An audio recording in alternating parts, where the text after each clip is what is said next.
tous, aujourd'hui on va vous parler des cas de possession. Alors je pense que tout le monde en a déjà entendu parler, je pense surtout au film le plus connu genre L'Exorcisme. Et par contre je pense que très peu de personnes savent qu'il me semble qu'il y a 3-4 cas de possession. Donc je vais demander tout de suite à Serge qui nous en parle un peu plus. Voilà, il y a à peu près 3 ou 4 types de possessions différentes, de formes de possession différentes. Bon, la plus connue est dite cas de possession psychologique. Alors, celle-là est intéressante, le cas de possession psychologique, parce que c'est la plus répandue, on va dire. Certains confondent justement le cas de possession psychologique avec le cas de possession animique, qu'on va voir un peu plus loin. Donc, le cas de possession psychologique, c'est quoi? C'est simplement, à partir du moment où on sait qu'un soi envoie toutes ces extensions en simultané. Donc on va dire qu'il a par exemple une femme qui est une fille de vie, on va dire, une fille de joie, qui est prostituée. L'autre va être une dame qui est très chic, qui est peut-être duchesse, etc., dans une autre époque. L'autre, ça va être un monsieur qui est peut-être, on va dire, je sais pas, mon inspecteur des impôts. Après, il va avoir en simultané un jeune homme. Après, il va avoir une jeune femme de bonne famille, etc. Voilà. Donc, toutes ces extensions en simultané, normalement, sont séparées. Mais elles sont séparées comme le sont séparées les ondes. C'est-à-dire, par exemple, RTL, Monte Carlo, Sud Radio, etc. Voilà. Donc, mais des fois, il arrive que les ondes sont très proches, c'est-à-dire qu'il peut y avoir une radio qui est sur 100.1 et une radio 100.2. Bon, je ne dis pas que c'est le cas, mais si ça arrivait, et selon où on se positionne par rapport à un point de vue géographique par rapport à ces ondes, on peut avoir, en allumant le poste, deux émissions qui se chevauchent. Normalement, c'est calculé pour ne pas arriver. Mais ça arrive, hein. C'est ce que les mystiques du passé appelaient les corps d'argent qui se chevauchent. Bon, en fait, ce n'est pas les corps d'argent, on pense bien que ce n'est pas les corps d'argent qui flottent dans l'air, c'est tout simplement des ondes qui se chevauchent. Voilà. Tout est une question d'ondes, d'hertz, etc., de fréquences par seconde, etc. Bon. Donc un cas de possession, c'est quoi? C'est celui qui est connu, mais qui n'est pas appelé comme ça, bien sûr, en psychiatrie, où on parle des doublements de la personnalité, de personnalités multiples, etc. Bon, c'est des termes qui sont relativement connus à notre époque, pour ceux qui s'intéressent un peu à la psychologie, mais il faut comprendre qu'en fait, ce sont des cas de possession, c'est des cas, la personne est en train de penser, d'un coup elle se met à penser comme un prêtre, ou elle se met à penser comme si elle était une religieuse, ou voilà, il n'y a pas la notion d'époque, mais peut-être qu'une religieuse d'il y a 500 ans va perturber le fonctionnement mental d'une femme de notre époque, ça peut arriver, voilà.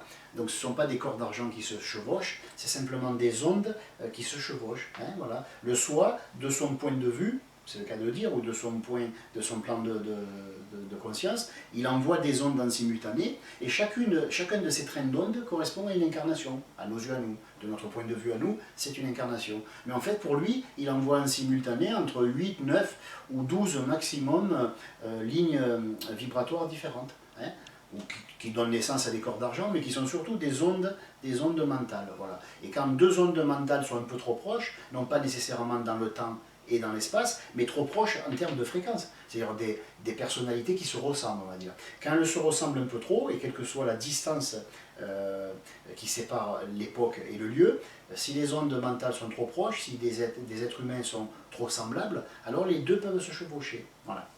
Parce qu'il peut y avoir une religieuse qui vivait en 1500 et qui a peut-être le caractère d'une femme actuelle qui vit en 2015.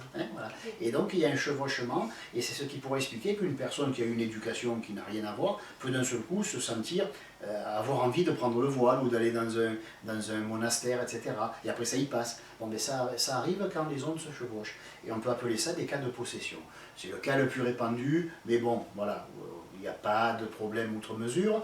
Si ça gêne une personne, ben on va voir un magnétiseur ou on appelle plus ça exorciste maintenant, mais une personne qui pratique ce que nous pratiquons, ma femme et moi, et à ce moment-là, on débarrasse la personne de ses ondes et on la recale comme il faut. Parce que la personne a légèrement varié, elle n'est plus sur 100.1, elle est sur 100.1 et demi. Voilà. Bon, ça c'est le cas de possession, que l'on n'appelle pas possession, mais qui serait plutôt une démultiplication de la personnalité, ou un dédoublement de la personnalité, ou avoir des personnalités multiples. Il y a des gens comme ça qui ont vraiment 3-4 personnalités différentes, mais complètes. Et là, c'est des cas qui sont quand même cliniques et qui sont traités par les psychiatres dans des cliniques spécialisées. Bon. Voilà. Donc ça veut dire que ces personnes-là, on pourrait éventuellement les aider, les soigner. Voilà où je veux en venir. Après, il y a le cas de possession le plus typique, le plus simple, on va passer directement au second, qui est le plus simple, qui est le cas de possession animique. Bon, il y a le cas de possession énergétique, tout ça, on ne va pas les citer, on va citer les deux principaux, sinon ça nous mènerait trop loin. Alors les cas de possession animique, ça veut dire quoi? Ben, ça veut dire que la personne est vraiment possédée par quelqu'un d'autre. C'est quelqu'un d'autre qui prend sa place. Voilà. Bon, ça, là aussi, pourquoi ça peut arriver? Parce que la personne qui était venue pour faire quelque chose sur Terre et avoir un train d'onde mental, astral, etc., bien précis, ben, elle se décale. Elle est perturbée par des événements dramatiques, ou alors elle n'est pas dans son assiette, comme on dit. Et donc elle se met à penser différemment de ce qu'elle aurait dû penser. Et du coup, ben, elle se retrouve à se rapprocher d'un autre couloir mental. Imaginez des avions, chaque avion a son couloir aérien, et d'un seul coup, il y a un pilote qui se dit, ben, tiens, je vais descendre de 150 pieds. Et manque de bol, ben à 150 pieds plus bas, il y a un autre couloir d'avion. Alors ils se percutent parce que justement, ils sont sur un même couloir. De la même façon, ben, il y a des longueurs d'onde. L'inconscient collectif est fait de plusieurs niveaux. Imaginez une espèce de sandwich avec plusieurs couches de fromage.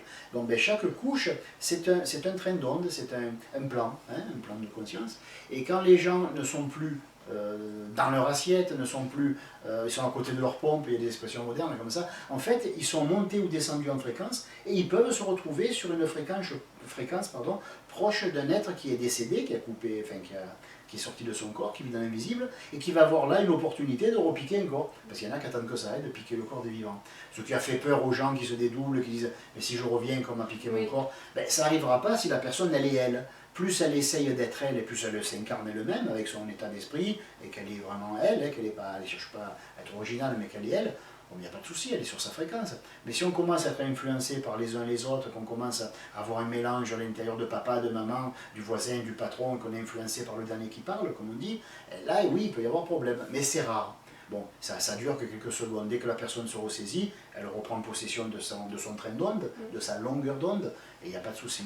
Mais il y a des gens qui ont perdu leur longueur d'onde, qui ont perdu leur personnalité, appelez ça comme vous voulez, et qui, ben, du coup, n'aura plus à la retrouver, ils n'auront plus à se retrouver, ils n'auront plus à redevenir qui ils étaient, et donc ils se retrouvent le cul entre deux chaises, c'est-à-dire, ils ne sont pas sur la fréquence 10, ils ne sont pas sur la fréquence 9, mais ils sont sur la fréquence 9,5, 9 2 tiers, etc. Bon.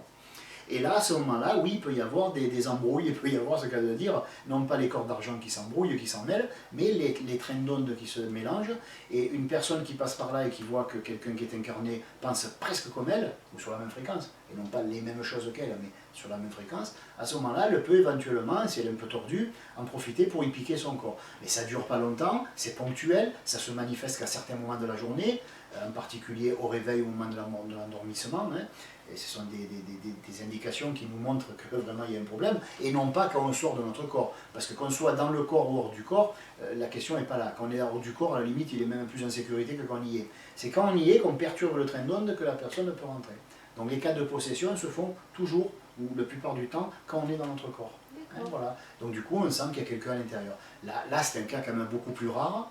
Ça peut donner lieu à des maladies mentales, oui. Je ne dis pas que toutes les maladies mentales sont dues à ça, mais une grande partie de maladies mentales sont dues au fait que la personne, sa molette du poste de radio, ben, elle est un peu folle, et au lieu d'avoir une fréquence type de base qui est invariable, la molette, elle bouge toute seule à droite et à gauche, et ça fait qu'elle manifeste 3, 4, bon généralement c'est dire plus, 3-4 personnalités différentes à certains moments de la journée. Parce que la molette, ben, elle se balade comme ça, et elle arrive on sait à notre époque qu'on n'arrive pas à avoir des barrettes, comme on dit, on cherche. Oui. Ben, en se déplaçant, pourquoi on va l'attraper là, à telle hauteur, et pas là, par terre? Ben, parce qu'on capte mieux. Ben, de la même façon, une personnalité, c'est quoi? C'est un corps qui est comme un poste de radio, et des fois, ben, la molette s'affole un peu et elle se dérègle. Et ça peut faire un cas de possession. Voilà. Bon, c'est on va dire le deuxième cas, de possession le plus connu, sur lequel on a fait le plus de films, comme l'exorciste. Hein. Voilà, ça peut faire un peu peur, mais c'est pas vraiment comme l'exorciste. Alors, pour que ça fasse comme l'exorciste, il faut que ce soit le troisième cas de possession, qu'on appelle les cas de possession démoniaque, et que nous appelons en psyéso, parce que c'est plus technique et moderne, des cas de possession énergétique.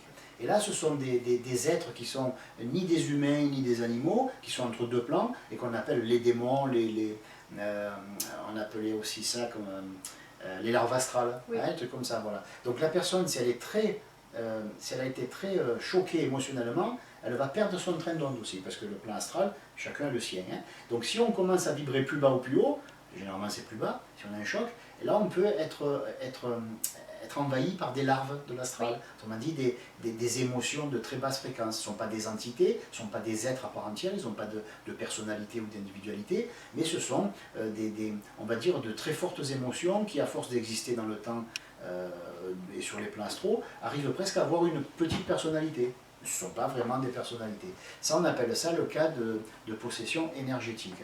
Alors on va parler de chasser les démons. En fait, un démon, c'est quoi? C'est un état d'esprit morbide. Et une larve, c'est quoi? C'est une émotion de très basse fréquence et très puissante et qui peut nous rendre un peu cinglés. Voilà, une personne qui pète un câble peut être aussi une personne qui a chopé une larve ou qui a attrapé un démon.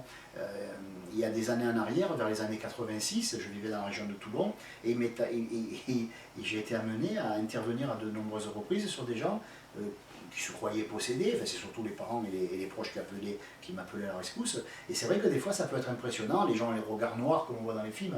Je ne sais plus quel film où on voit les démons avec les yeux noirs, là, avec les deux jeunes en voiture. Supernatural, voilà.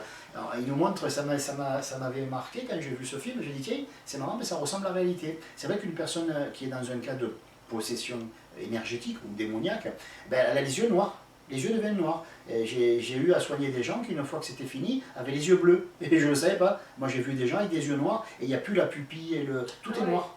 Voilà, ça c'est impressionnant. Ça veut dire que la fréquence est si basse que le chiasma optique, il ne capte plus les mêmes fréquences nerveuses et astrales. Et donc, du coup, ça agit sur la pigmentation de l'œil. Oui. Tout le monde peut le voir.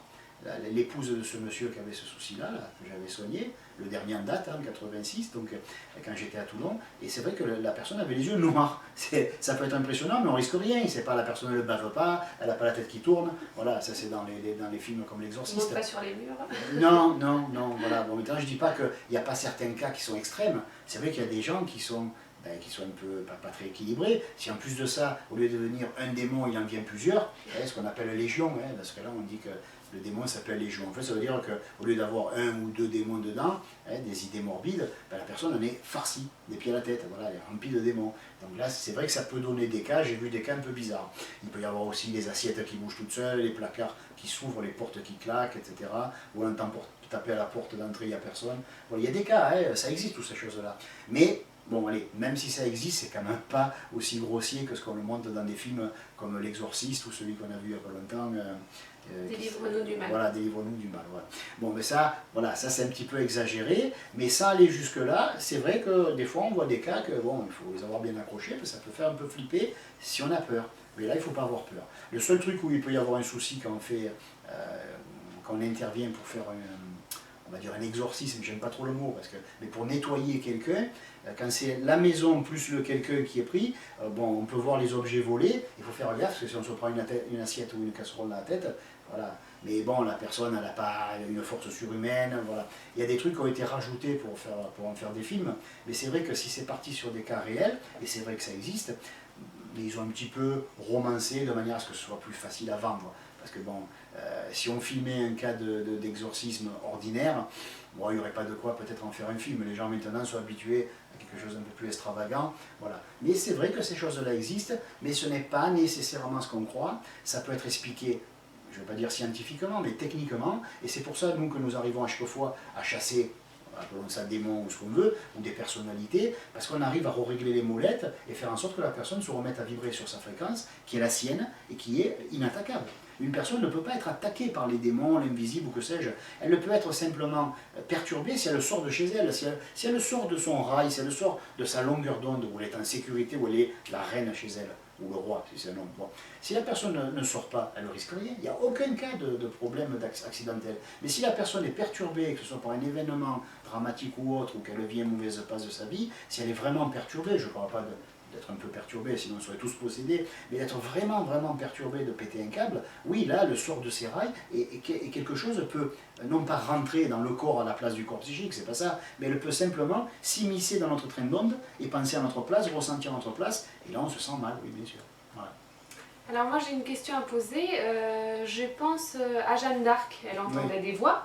Est-ce qu'elle était possédée, elle? Ben, si c'est un cas de possession entre guillemets, c'est plutôt un cas de possession psychologique. C'est le cas classique que j'ai expliqué en premier, très brièvement. Je suis désolé, hein, j'en parle très vite et très rapidement, mais bon, c'est un sujet qui pourrait nécessiter des semaines d'études et des vidéos sur des heures, on n'en a pas le temps.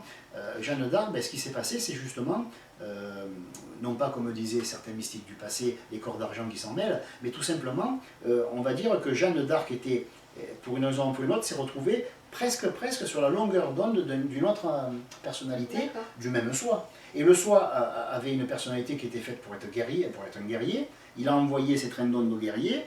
Jeanne d'Arc s'est retrouvée sur la trajectoire, elle s'est un peu emmêlée, et dès qu'elle a commencé à capter ça, ça l'a tellement marqué qu'elle est restée branchée.